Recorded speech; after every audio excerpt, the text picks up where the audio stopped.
एक समय की बात है। समुद्र के किनारे एक छोटे से घर में एक विधवा महिला रहती थी।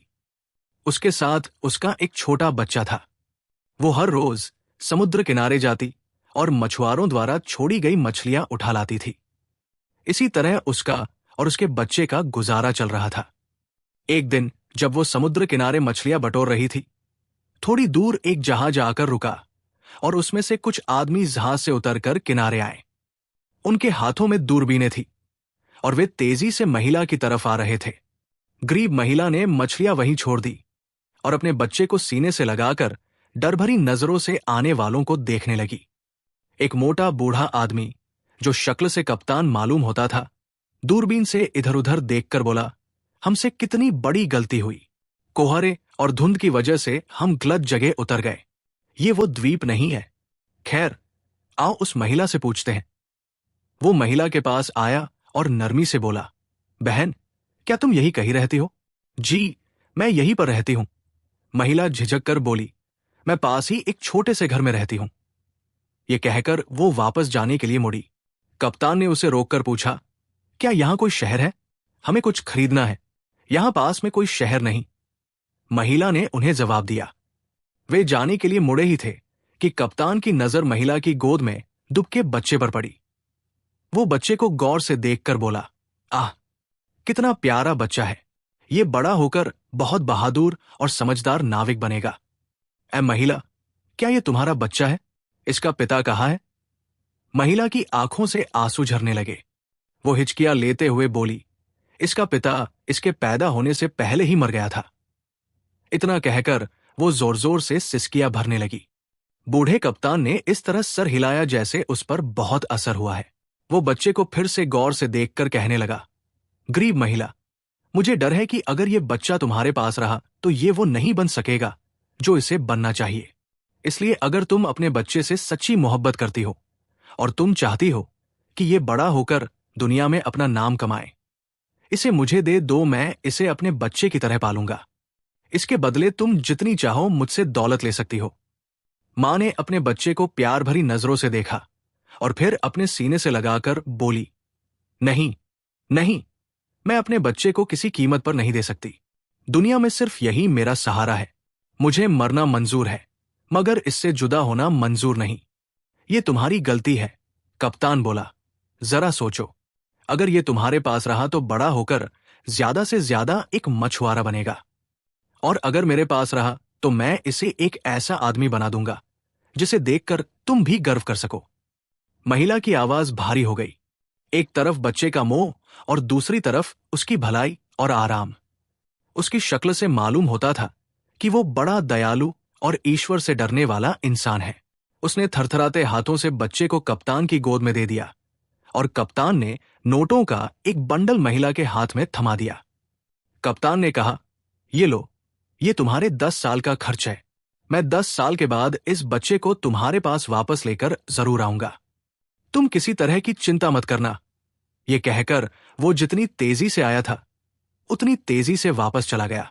मां बहुत देर तक किनारे पर खड़ी होकर हसरत भरी नजरों से जाते हुए जहाज को देखती रही, और जब वो नजरों से ओझल हो गया तो धीरे धीरे चलती हुई घर वापस आ गई। इस घटना को 18 से 20 साल गुजर गए और वो नन्हा बच्चा एक लड़का और लड़के से एक नौजवान लड़का बन गया। बूढ़े कप्तान ने उस लड़के का नाम रशीद रखा। रशीद ने ये 18 साल उसी जहाज पर गुजारे थे। उसे जमीन पर उतरना बहुत कम नसीब होता था। उसने जहाज पर ही अपना होश संभाला। कुछ तो उसकी दिलचस्पी और बुद्धिमत्ता और कुछ बूढ़े कप्तान की शिक्षा। वो कम उम्र में ही नाविक के तमाम गुणों से वाकिफ हो गया और उसने समुद्री यात्रा के सारे नियम कानून याद कर लिए। बूढ़ा कप्तान उसकी बहादुरी और अक्लमंदी को देखता और मन ही मन मुस्कुराता। अब वो खुद तो किसी कोने में बैठकर तंबाकू पीता और नौजवान रशीद जहाजों की रखवाली करता। कभी कभी तो रशीद को अपनी मां याद आ जाती। वो कप्तान से पूछता, पिताजी, क्या मेरी कोई मां नहीं थी? ये मत पूछो बेटा, कप्तान कहता, तुम्हारी मां थी और बहुत अच्छी और बहुत समझदार और शरीफ महिला थी। फिर इतनी धीमी आवाज में कि रशीद कहीं सुन न ले, बुड़बुड़ाता, ईश्वर जाने बेचारी किस हाल में होगी। 4 सालों से कोशिश कर रहा हूं कि जाकर मिलाऊं, कोई न कोई रुकावट आकर खड़ी हो जाती है। खैर, जिस जहाज पर रशीद काम कर रहा था वो एक बहुत बड़े व्यापारी का जहाज था। उस व्यापारी के पास उसके अलावा 6 जहाज और भी थे, जिनके जरिए वो दुनिया भर में व्यापार करता और खूब मुनाफा कमाता। अब की बार जब रशीद का जहाज सामान बेचकर वापस आया तो बूढ़े व्यापारी ने कप्तान को अपने पास बुलाया और बोला, मेरे दोस्त, मेरी उम्र 80 साल है। मैंने जिंदगी में करोड़ों रुपया कमाया और भगवान का शुक्र है, मेरे पास किसी चीज की कमी नहीं है। बस एक इच्छा ऐसी है जो मैं मरते वक्त अपने दिल में साथ लेकर जाऊंगा, और वो है संतान। खैर, मेरी किस्मत, क्योंकि अब मैं बहुत बूढ़ा हो चुका हूं और इसलिए सोचता हूं कि अपने सारे माल दौलत का किसी अच्छे आदमी को वारिस बना दूं। तुमने मेरी बहुत सेवा की है और मेरी नजर में तुम्हारे सिवा मेरे माल दौलत का कोई भी हकदार नहीं। हालांकि तुम भी बहुत बूढ़े हो और मेरी तरह तुम्हारी भी कोई संतान नहीं है। कप्तान जल्दी से बोला, जनाब, शायद आपको खबर नहीं कि मेरा एक लड़का है, 18 साल का हटाकट्टा नौजवान। मैंने उसे नाविक के सारे गुण बताकर एक होशियार नाविक बना दिया है और वो बड़े बड़े जहाज के कप्तानों को भी मात देने लगा है। अच्छा, व्यापारी ताज्जुब से बोला, मगर तुमने हमें कभी नहीं बताया कि तुम्हारी कोई संतान भी है। मेरे ख्याल से ये कोई ऐसी बात नहीं थी जो मैं आपको बताता। कप्तान ने जवाब दिया, मेरे निजी मामलों से आपको क्या दिलचस्पी हो सकती है? क्यों नहीं हो सकती? जरूर हो सकती है। व्यापारी बोला, तुम अपने लड़के को मेरे पास लेकर आओ। कप्तान खुशी खुशी दौड़ा दौड़ा गया और रशीद को अपने साथ लेकर व्यापारी के पास पहुंच गया। बूढ़े व्यापारी ने ध्यान भरी नजरों से रशीद की तरफ देखा और बोला, खूब खूब नौजवान, क्या तुम मेरे साथ रहना पसंद करोगे? मैं अपनी सारी दौलत और जायदाद तुम्हारे नाम कर दूंगा। तुम मेरे बेटे कहलाओगे। रशीद थोड़ी देर सोचता रहा और फिर बोला, जनाब, मैं सारी जिंदगी समुद्र में ही रहा हूं। समुद्र की लहरों के थपेड़े खाकर ही मैंने होश संभाला। समुद्र के खतरनाक पानी में ही मैं पल बढ़कर जवान हुआ हूं। इसलिए मुझे पानी से ही मोहब्बत है। क्योंकि अब आपकी मर्जी अब मुझे अपने साथ रखने की है, इसलिए मुझे कोई एतराज नहीं। मैं खुशी से आपकी सेवा करूंगा। उस दिन से रशीद बूढ़े व्यापारी के साथ रहने लगा और माल गोदामों का देखरेख करने वाला बना दिया गया। उसने थोड़े ही दिनों में अपनी अक्लमंदी और समझदारी से इतना अच्छा काम किया कि बिक्री बढ़ने लगी और इतने व्यापारी माल खरीदने के लिए आने लगे कि सबकी मांग पूरी करना मुश्किल हो गई। सारे गोदाम खाली पड़े थे और जहाज अभी माल लेकर नहीं आए थे। ये देखकर रशीद ने व्यापारी से कहा, अगर आप इजाजत दें तो मैं खुद जहाज लेकर जाऊं और जितनी जल्दी हो सके माल लेकर वापस आऊं। अगर थोड़े और दिनों तक माल न आया तो व्यापार को बहुत नुकसान पहुंचेगा। बूढ़ा दिल से तो नहीं चाहता था कि रशीद उसे छोड़कर जाए, मगर उसकी जिद को देखकर उसने उसे जाने की इजाजत दे दी। फिर रशीद अपने जहाजों को लेकर समुद्र की लहरों और अपने सफर को चीरते हुए अपनी मंजिल की तरफ बढ़े जा रहे थे कि अचानक तूफान आ गया। तूफान इतना खतरनाक और तेज था कि समुद्र की लहरें 30-40 फुट तक उठने लगी और जहाज कागज की नाव की तरह डोलने लगा। बहादुर रशीद ने अपना होश बचाए रखा। वो इससे पहले सैकड़ों तूफान देख चुका था, मगर उस वक्त वो सिर्फ एक जहाज की देखरेख करता था और अब उसकी देखरेख में और उसकी कमान में कई जहाज थे। कभी वो एक जहाज को इशारे से हिदायत देता तो कभी दूसरे कोट तूफान पल पल बढ़ता जा रहा था और पानी की धुंध हर तरफ फैलती हुई जा रही थी। इस अफरातफरी में सब जहाज एक दूसरे से अलग हो गए और जिधर को लहरें ले गई बहते हुए चले गए। रशीद का जहाज पूरब की तरफ बहता हुआ जा रहा था। उसने अपने जहाजों को आखिरी बार दूरबीन से देखने की कोशिश की, मगर उसे समुद्र की लहरों के अलावा कुछ दिखाई नहीं दिया। रात भर उसका जहाज लहरों के रहमो करम पर चलता रहा। सुबह जब तूफान थमा तो एक द्वीप नजर आया। उसने नाविकों को वहां पर एक लंगर डालने का हुक्म दिया ताकि ये मालूम हो सके कि वो कहाँ है और उनकी मंजिल उनसे कितनी दूरी पर है। जहाज किनारे पर थोड़ी दूर के फासले पर खड़ा कर दिया गया और रशीद 2-4 अनुभवी नाविकों को लेकर किनारे पर उतरा। उसने देखा कि 2-4 आदमी एक बूढ़े आदमी की लाश को मार पीट रहे हैं। एक आदमी उसके सर पर जूते मार रहा है और दूसरा आदमी उसकी दाढ़ी और उसके बालों को नोच रहा है। रशीद को यह देखकर बहुत दुख हुआ। वो जल्दी से दौड़कर उनके पास पहुंचा और डांट कर बोला, इस लाश की क्यों बेइज्जती कर रहे हो? तुम्हें ईश्वर का डर नहीं? एक आदमी उसे बोला, तुम कौन होते हो हमारे काम में दखल देने वाले? ये हमारा कर्जदार है। कुछ साल पहले इसने 50 रुपए हमसे कर्ज लिया था और अब ये कर्ज दिए बगैर ही दुनिया से चला गया। अब इसलिए हम इसे मारकर अपना गुस्सा ठंडा कर रहे हैं। ये कहकर उन्होंने फिर उसे मारना पीटना शुरू कर दिया। ठहरो ठहरो, रशीद बोला, ये लो अपने 50 रुपए और इसे छोड़ दो। रशीद ने 50 रुपए अपनी जेब से निकालकर उनके आगे फेंक दिए और अपने साथियों की मदद से उस बूढ़े आदमी की लाश को एक गड्ढा खोदकर उसमें दफन कर दिया। ये अजीब मुल्क है, रशीद अपने साथियों से बोला।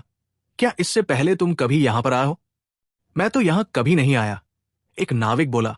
सुना है पूरब की तरफ एक द्वीप है जिसका नाम जंगार है। क्या ये वही तो नहीं है? होगा, रशीद बेपरवाही से बोला और फिर आगे की तरफ बढ़ गया। कुछ देर चलने के बाद वो एक बस्ती में पहुंचे जहां एक मैदान में बहुत से लोग जमा थे और उनके बीच आग का एक बहुत बड़ा अलाव जल रहा था। अलाव के करीब एक बहुत खूबसूरत लड़की रस्सियों से बंधी हुई पड़ी थी। ऐसा मालूम होता था जैसे वे उसे आग में जलाने की तैयारी कर रहे हैं। रशीद भीड़ को चीरता हुआ आगे की तरफ बढ़ा और आगे जाकर बोला, ये क्या मामला है? तुम इस लड़की को क्यों आग में झोंक रहे हो? एक बूढ़ा आदमी आगे बढ़ा और गरज कर बोला, तुम ये पूछने वाले कौन हो? हमारे बादशाह का हुक्म है कि इस लड़की को जिंदा आग में जला दिया जाए।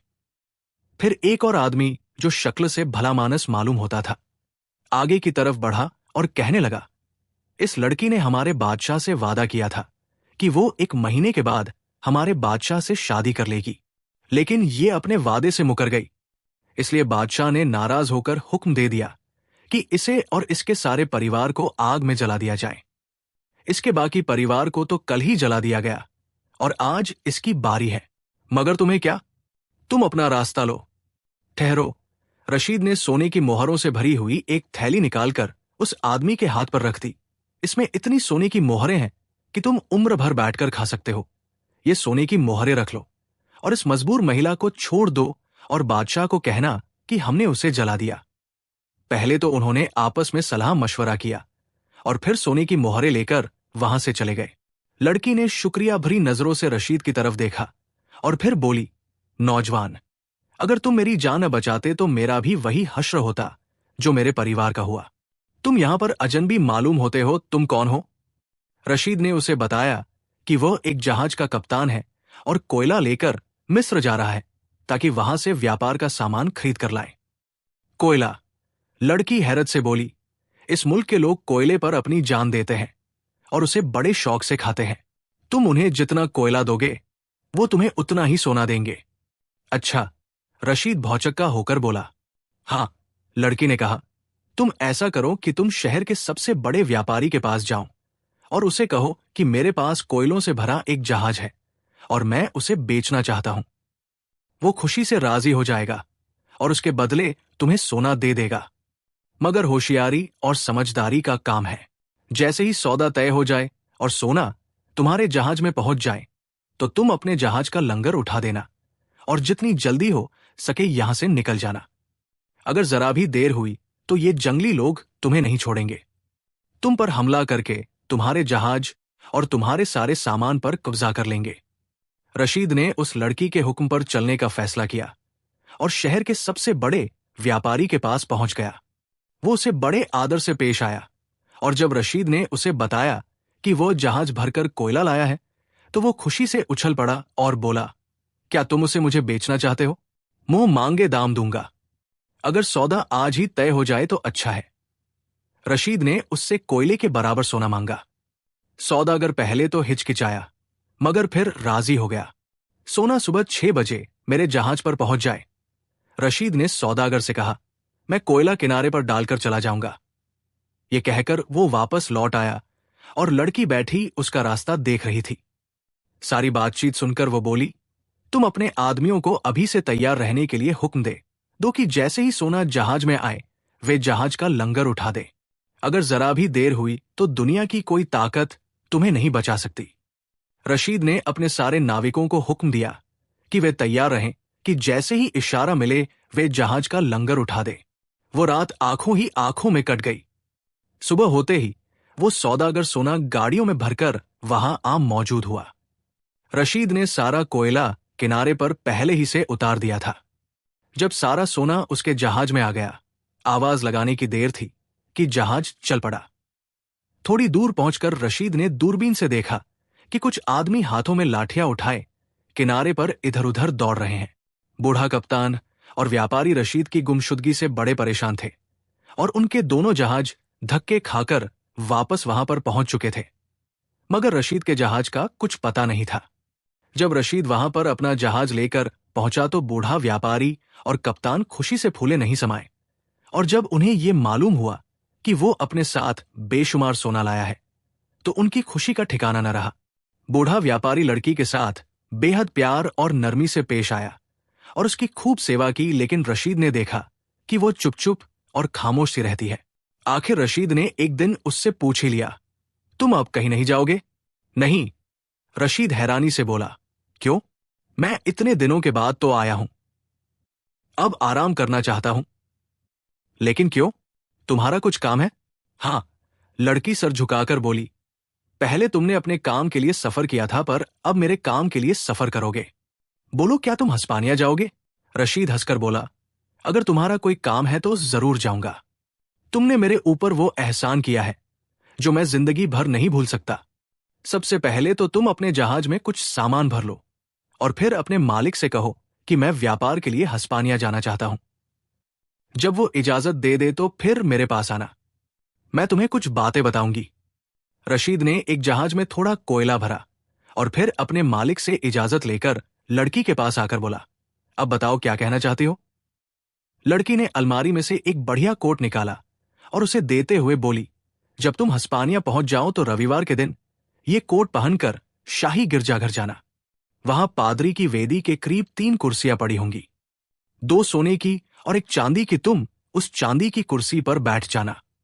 ये एक अंगूठी और 2 किताबें, और लो, अंगूठी को दाहिने हाथ की उंगली में पहन लेना और कुर्सी पर बैठकर ये किताब पढ़नी शुरू कर देना। अगर बादशाह या महारानी तुमसे सवाल करें तो खामोशी से उठकर बाहर चले जाना और फिर इंतजार करना कि क्या होता है। रशीद ने लड़की की बातों को खूब याद कर लिया और फिर जहाज में सवार होकर हस्पानिया की तरफ रवाना हो गया।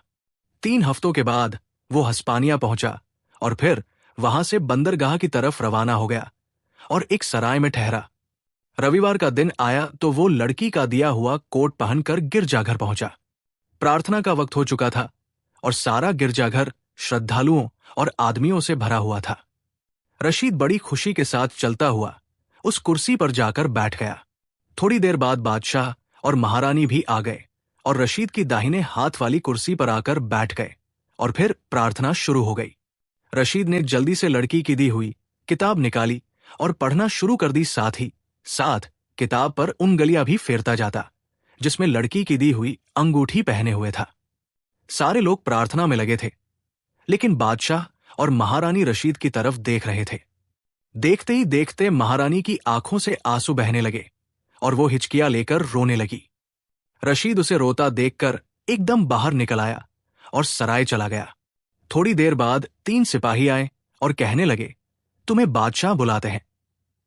रशीद ने कहा कि मैं शाम को हाजिर हो जाऊंगा। जब वो शाम के वक्त महल पहुंचा तो बादशाह और महारानी बेसब्री से उसका इंतजार कर रहे थे। उसे देखते ही बादशाह और महारानी खड़े हो गए। रशीद बोला, हुजूर, मुझे बेवजह शर्मिंदा कर रहे हैं। मेरा फर्ज है कि मैं हुजूर की सेवा करूं। नहीं, कोई बात नहीं, तुम हमारे मेहमान हो। बादशाह बोला, क्या आज की शाम का खाना तुम हमारे साथ खाओगे? मेरी मजाल है कि मैं इनकार करूं, रशीद ने जवाब दिया। फिर बादशाह ने रशीद का हाथ पकड़ा और खाने के कमरे की तरफ ले गया। फिर तीनों खाना खाने लगे। खाना खाते वक्त महारानी ने कहा, नौजवान, मैं तुमसे एक बात पूछना चाहती हूं, क्या सच सच जवाब दोगे? जरूर महारानी जी। क्या वो कोट, अंगूठी और किताब तुम्हें किसी लड़की ने दी थी? जी, आपकी बात सही है। महारानी फिर हिचकियां भरते हुए रोने लगी और बोली, तो फिर वो कहाँ है? जल्दी से मुझे उसका पता बता दो, मेरा दिल कह रहा है कि वो मेरी लड़की है। रशीद बोला, मैंने उसे एक जंगली लोगों के द्वीप से बचाया था। अब वो मेरे वतन में है और आराम से मेरे पिता के पास रह रही है। उसके साथ कुछ और आदमी भी थे। महारानी ने जवाब दिया, नहीं, वो कहती थी कि इन लोगों ने मेरे माँ बाप को जला दिया। अफसोस, मैं एक दिन बाद वहां पर पहुंचा। महारानी बोली, वो उसके माँ बाप नहीं थे, नौकर थे। महारानी भराई हुई आवाज में बोली, वो मेरी बच्ची है, मेरी बच्ची। और महारानी फूट फूट कर रोने लगी। रशीद ने खाने से हाथ खींच लिया और महारानी को दिलासा देते हुए बोला, मगर वो तुमसे जुदा कैसे हुई? 5 साल हुए हम तुर्की जा रहे थे। रास्ते में किसी अनजान जगह पर लुटेरों ने हमारा जहाज लूट लिया। हमारे सामान के साथ साथ हमारी लड़की और कुछ नौकरों को भी उठा ले गए। मैंने और महाराज ने बड़ी मुश्किल से अपनी जान बचाई। उस दिन के बाद उसका कुछ पता नहीं। तुम्हारे पास जो चीजें हैं वो उसी की है। इसी से मालूम होता है कि वो हमारी बच्ची है। महारानी दम लेने के लिए रुकी और फिर बोली, नौजवान, तुम जल्दी से वापस जाओ और उस लड़की को लेकर हमारे पास आओ। मैं बादशाह के सामने तुमसे ये वादा करती हूं कि उस लड़की के साथ तुम्हारी शादी कर दी जाएगी। शुक्रिया महारानी जी, रशीद सर झुकाकर बोला। मैंने जो काम किया है उसके लिए मुझे किसी तरह का लालच नहीं था। ये मेरा फर्ज बनता था। आप मेरे साथ एक जहाज रवाना कर दीजिए। मैं राजकुमारी को आप तक पहुंचा दूंगा। बादशाह के सलाहकारों और मंत्रियों को जब यह पता चला तो उन्हें यह सुनकर बहुत गुस्सा आया कि किसी दूसरे देश का अजनबी शख्स उनकी बादशाह की बेटी से शादी करने वाला है। उन्होंने आपस में सलाह मशवरा किया और इस जहाज के साथ जो कप्तान जा रहा था उसे बहुत सी रिश्वत देकर कहा कि जब उसे मौका मिले वो उसका काम खत्म कर दे। जाते में तो उस कप्तान ने रशीद को कुछ न कहा, लेकिन जब जहाज वापस हस्पानिया आ रहा था तो अब कप्तान रशीद को ठिकाने लगाने का मौका तलाश करने लगा। एक दिन रशीद जहाज पर दूरबीन लिए टहल रहा था कि उसे कुछ फासले पर एक बेहद खूबसूरत द्वीप दिखाई दिया। समुद्र शांत था। उसने कप्तान को हुक्म दिया कि जहाज रोक लो, मैं द्वीप देखना चाहता हूं। कप्तान की आंखें खुशी के मारे चमक उठीं। वो तो ऐसे ही मौके की तलाश में था। द्वीप से कुछ फासले पर जहाज रोक लिया गया और रशीद एक नाव में बैठकर अकेले ही द्वीप पर जाकर उतर गया। उसके उतरते ही कप्तान ने जहाज का लंगर उठा दिया और जहाज हस्पानिया की तरफ चल पड़ा। राजकुमारी इन सब बातों से बेखबर थी। वो रात गए तक रशीद का इंतजार करती रही। कप्तान ने उसे ये कहकर तसल्ली दी कि वो दूसरे जहाज में आ रहा है। जहाज जब हस्पानिया के बंदरगाह में पहुंचा तो बादशाह और महारानी पहले से ही उनके इंतजार में थे। राजकुमारी का रशीद की जुदाई से बुरा हाल था। वो रोते रोते निढाल हो गई थी। बादशाह भी अपने सहायक की गुमशुदगी से परेशान था। कप्तान ने उसे ऐसी मनगढ़ंत कहानी सुनाई कि वो उस पर शक न कर सका। इधर रशीद भी द्वीप पर ठोकरे खाता इधर उधर फिर रहा था। थोड़ी देर के बाद जब वो वापस किनारे पर आया तो जहाज का दूर दूर तक निशान नहीं था। यूं ही वक्त गुजरता गया और 1 महीना गुजर गया। रशीद हर रोज किनारे पर बैठा रहता कि कहीं कोई यहां से जहाज गुजरे और वो उसे मदद के लिए पुकारे। उसके कपड़े फटकर बराबर हो गए थे। उसके सर के बाल और नाखून इस कदर बढ़ गए थे कि उसे देखते ही डर लगता था। एक दिन वो किनारे पर बैठा अपनी किस्मत को रो रहा था कि अचानक एक छोटी सी नाव किनारे पर आकर ठहरी और चांद की रोशनी में उसे एक आदमी का चेहरा दिखाई दिया जो आंखें फाड़ फाड़ कर उसे देख रहा था। क्या तुम ही रशीद हो? उस आदमी ने पूछा, लेकिन रशीद अपनी सोचों में ऐसा खोया था कि उसने कोई जवाब नहीं दिया। इस पर आदमी और भी चीख कर बोला, क्या तुम बहरे हो? सुनते क्यों नहीं? फिर रशीद उछलकर चौंक पड़ा और नाव की तरफ दौड़ पड़ा। क्या तुम रशीद ही हो? हां, मैं रशीद हूं, उसने जल्दी जल्दी से जवाब दिया। क्या तुम यहां से जाना चाहते हो? अगर तुम मुझे यहां से ले जाओ तो मैं तुम्हारा बहुत आभारी रहूंगा। रशीद खुश होकर बोला, मगर इसके बदले में तुम मुझे क्या दोगे? आदमी बोला। रशीद का चेहरा उतर गया। मेरे पास तो फूटी कौड़ी तक नहीं। मैं इस वक्त तुमसे कुछ नहीं मांगता, आदमी बोला। जब तुम सही सलामत अपने वतन पहुंच जाओ तब। रशीद बोला, अगर मैं अपने वतन पहुंच गया तो तुम जो मांगोगे मैं तुम्हें दूंगा। अच्छा तो आओ, नाव में बैठ जाओ। आदमी ने सहारा देते हुए रशीद को नाव में बिठा लिया। तुम अपने वतन वापस जाना चाहते हो या हस्पानिया? हस्पानिया? रशीद चौंक कर बोला। रात भर नाव चलती रही। सुबह 10 बजे के करीब वे हस्पानिया की बंदरगाह पर जाकर रुके। बंदरगाह पर उतरने के बाद नाविक बोला, मेरा काम खत्म हुआ। ये लो कुछ रुपया, इससे तुम अपनी हालत सुधार लो, और जब तुम अपनी ये हालत सुधार लोगे तो फिर मैं तुम्हारे पास आऊंगा। रशीद ने वो पैसे लिए और पहले नाई की दुकान पर गया। उसने अपना हुलिया सुधारा, नए कपड़े खरीदे और उसी सराय में चला गया जहां पर वो पहले ठहरा था। राजकुमारी उसका नाम सुनते ही उछल पड़ी। बादशाह और महारानी को जब ये खबर मिली तो वे भी उसका नाम सुनकर बहुत खुश हो गए। थोड़े दिन बाद रशीद की शादी राजकुमारी से हो गई। शादी में रशीद का मुंह बोला पिता, वो कप्तान और वो व्यापारी भी शामिल थे। कप्तान अपने साथ एक बुढ़िया को भी लाया था, और जब उसने रशीद को बताया कि ये बुढ़िया तुम्हारी मां है, रशीद कुछ दिन तो हस्पानिया में रहा और फिर अपनी दुल्हन को लेकर अपने वतन वापस आ गया। अब व्यापारी भी बहुत बूढ़ा हो गया था। उसने अपना सारा कारोबार रशीद को सौंप दिया और खुद ईश्वर की याद में व्यस्त हो गया। प्यारे दोस्तों, ये कहानी आपको कैसी लगी? कमेंट्स में अपनी राय जरूर दीजिएगा। हमारे चैनल को सब्सक्राइब कर दीजिएगा। वीडियो देखने का बहुत बहुत शुक्रिया।